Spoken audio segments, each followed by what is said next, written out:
Greetings, super friends. Jonathan Levy here, back with another incredible student success story. Today, we are going to meet Stephen Buck. If you've been in our course Facebook group, you know all about Stephen and his journey of many years of going through some personal trials and tribulations, which he's going to share with us in this video. He's so generously and openly shared with us, but also many successes and some tremendous results that he has been very, very diligent about documenting.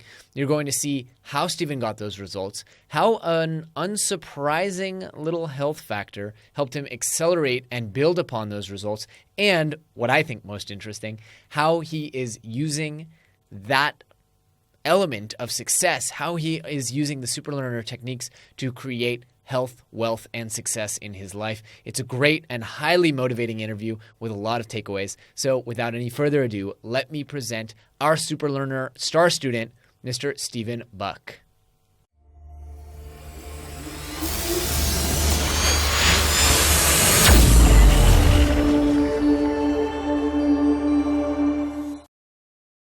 Steve, welcome. I'm so glad to finally meet you face to face. How are you? I'm doing very well, and it's a pleasure to meet you, Mr. Jonathan. Awesome. So, Steve, you, as you mentioned before we hit the record button, you've been one of the most prolific sharers, which I love. You've really documented and shared your experience in the Facebook group. I really appreciate that. For those who haven't read your story and your incredible story, tell us a little bit about how you found the SuperLearner program, what was going on in your life that drove you to it, and how you got involved. That gets a little interesting. So I first learned about SuperLearner several years ago when it was just SuperLearner 1.0 on Udemy. Oh, wow. And I signed up with the 1.0 class because I was just trying to find out more about myself. I had noticed that there were some problems that I was experiencing, and mostly with memory. I'm with some social groups that involve a lot of memorization. And I was really struggling with the memory compared to everyone else. So I signed up with the 1.0 class and I went through it, and I just couldn't really make things stick. It just didn't work the first time. And several months later, maybe it was a year or so later, I can't remember the exact amount of time right now, but 2.0 came out, SuperLearner 2.0 on Udemy came out. I signed up with that just for the sake of doing it. And I went through that, and I started to see some improvements with that, but I was still struggling, and I didn't know what was wrong, because for all I knew, I was in really good health. Well, then the relationship that I was in at the time just came to an end, and I was at a point where I was just looking into myself even more to find out what was going on inside me, just to figure out why why my memory wasn't working. And over a period of about 4.5 to 5 months, I finally figured it out. But in that time, around that same time, when I started to find that answer, I'd also signed up for the master class. And that's about the same time that I started to become really active in the Facebook group. But what made the difference for me was changing my diet. Yes. I had some communication with you the other year about depression, and as it turned out, for me, what was causing my depression, which was also having a side effect of the memory, was the diet that I had. Yeah. And as it turns out, I have some intolerances to certain foods. Well, there are food allergies, which will put a person out and put a person into a hospital, such as a peanut allergy. If they have a peanut and they're allergic, they go to the hospital. But with a food intolerance, it has a variety of different effects on a person's health.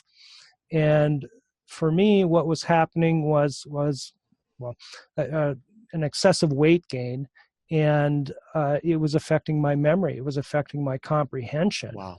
And over a period of about 4 to 5 months, it was determined that I have a wheat and gluten intolerance. There you go. So as long as I keep those two simple ingredients out of my diet, I'm good. Wow. And once that was identified, I was really able to make significant progress with the master class. Oh, I'm so And glad. yeah. So by July that year, I could tell that a lot of progress was being made, but Mhm. there was still some stops that I had, and I wasn't getting through it because I felt like I should be reading faster, but I really wasn't, and I couldn't quite figure out what it was. And that was around July. Then come September, there was this big social event where I knew I was going to meet over 300 individuals from around the world, Right. I and that was remember. my goal. And that weekend, as it turned out, it happened to be an exceptionally hot weekend, one of the hottest weekends we've had in this area for years. And I made it up to 225, and then Wow. I burned out. So I couldn't Literally do and more. metaphorically. Hey, Yeah, that's yes. not bad. And 225 names. and I'm really happy with that because that turned out to be the turning point. That turned out to be a catalyst for me. Hmm. For whatever reasons, just being able to memorize, or how should I say, trying to memorize that many faces with names, that was the catalyst for some reason. Now, why? I Hmm. don't know. Um, I, in hindsight, I think that each person has to figure out the best type of approach they need to make with the memory. So Yes. there's the or the locations, the markers that need to be Hmm. used, or at least that are recommended to be used. Hmm. But what's the primary method of those markers? Is it going to be in a building? Is it going to be on a wall, a picture on a wall, a window where you put things, or is it going to be a person's face? And for me, I have a very strong interest in people, and I like meeting people, and that must be it. But that was the catalyst. Hmm. And then just to backtrack a moment, with SuperLearner 1.0, my reading speed and comprehension speed was just so low. After I recorded it, I just deleted the files because I didn't ever want to remember it. But unfortunately, I do. My first reading speed was at about 180, and Wow. I think I had maybe a 30% comprehension.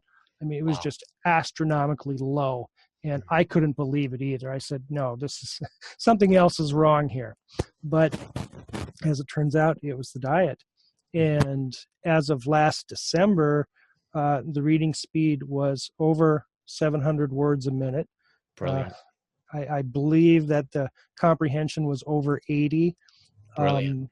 um, and now it's increased exponentially since that time. Incredible. I'm so happy to hear.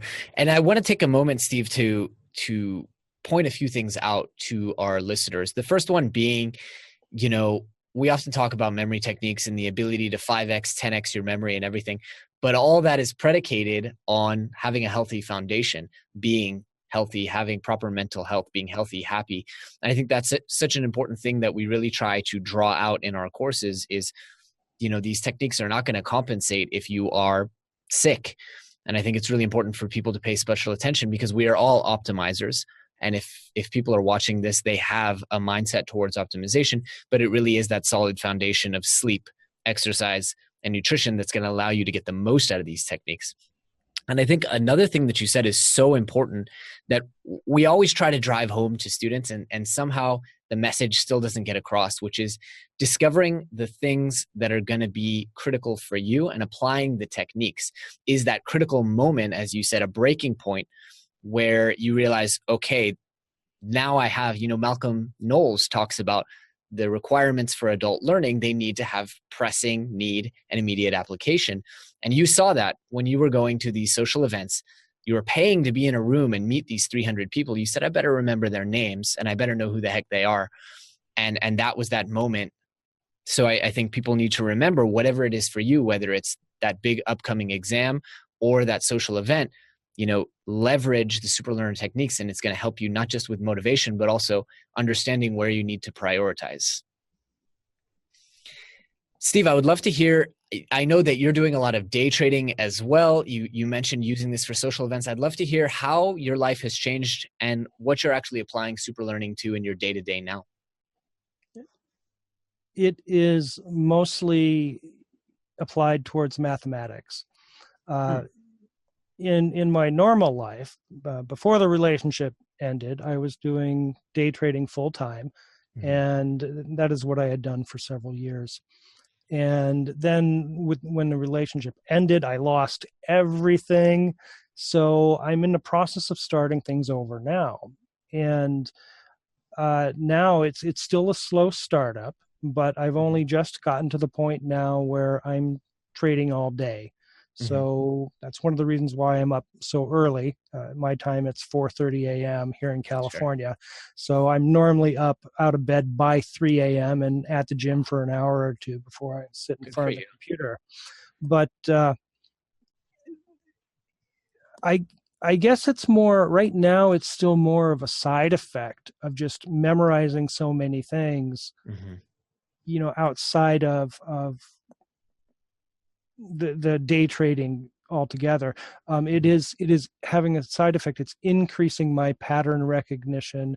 It is allowing me to do research faster. Right. So it's very important to look at the fundamentals of a company before you go into it. And it's also another side effect. It's helpful with respect to knowing what's going on around in that industry as well. Yeah. I imagine you must do just hours and hours of reading and read hundreds of articles and press releases and companies' financials every single week. Well, before your class, yes. now it's a lot less. Oh, that's great. I read, it doesn't take much more than an hour just to look over all of the different magazines, all of the different websites that I need to look at before the day begins. But that's because of your class. I mean, before your class, it's like 5-6 hours a day just in research. And then I'd be stuck on the computer for 7 hours looking at the charts and the movement of the numbers. But now it's like 90 minutes, maybe hour, 90 minutes. So that's phenomenal. And you really feel like it's given you a competitive advantage. Yes, we'll see that within the next 18 months. So again, I'm still just starting over. I can't trade as frequently as I'd like to, but by this summer, I'll be a full-time day trader. And with respect to day trading, I have to have a certain minimum amount of money in one of my brokerages to be able to day trade in that brokerage. Different countries have different rules. I don't know what applies where you are, but I'm almost there. So within 2 months, I should break that minimum. And then it's just onward and upwards. Brilliant. Well, I have my fingers crossed for you, and I'm really excited to see we can do another recording and see how you've actually applied, because we don't have anything in the course about, how do you do this strategic thinking with regards to this huge synthesis of information and these high pressure decisions. I think that's really interesting. I know we're running up on time here, so I'd love to shift gears and just you gave us 2 really, really important tips here, but are there any other things that you did in your SuperLearner journey, in your process, that helped you succeed that you would recommend other students do? Well, when I encountered an obstacle, when I encountered a stopping point, when I just couldn't go any further, I persisted. So absolutely. And it shows. That's probably the most obvious. But the other thing I've done, which you brought up at the very beginning, and that is I've been very active in the Facebook group. And it's just being in the company of others who are doing the same type of work, striving for the same type of improvement, has helped enormously. I appreciate that, because, with all the bad mouthing of Facebook, and even I am trying to spend so much less time, maybe 5 minutes a day on Facebook, but there are 2 groups that I check. And one is my Entrepreneurs Mastermind Genius Network, and one is the SuperLearner Facebook group, because those are environments that are all positive, all supportive. There's no BS or junk or clickbait in there. And there's so much value to be had out of being among peers. In Hebrew, we have a saying, which comes from a prayer, which goes, "Behold, how good and how pleasant it is to sit among brothers or sisters." And I think that's a really big takeaway. So, Steve, I want to thank you. I want to be respectful of your time. I know you have a busy day of trading ahead, but I want to thank you so much for taking the time out of your schedule at 4:30 in the morning to talk to me and to share your wisdom and your experience, and to be also so open with us about what was going on in your life. I know people will benefit from it, and I certainly have appreciated talking to you. Very good. Thank you very much for your time. pleasure. Take care, Steve. All right. Have a great day. Wow, what an incredible transformation, right? I hope that you are as inspired as I am. I want to thank you for taking out the time today to watch this particular student success story. Now, here is the thing. I would really love to make you our next success story by helping you dramatically improve your memory, your learning, and of course, your reading speed. If that sounds good, all you need to do is click on the link below where you'll be able to join a completely free 1-hour training seminar where I will teach you the 3 key fundamentals to improving and accelerating your learning. I hope to see you on there.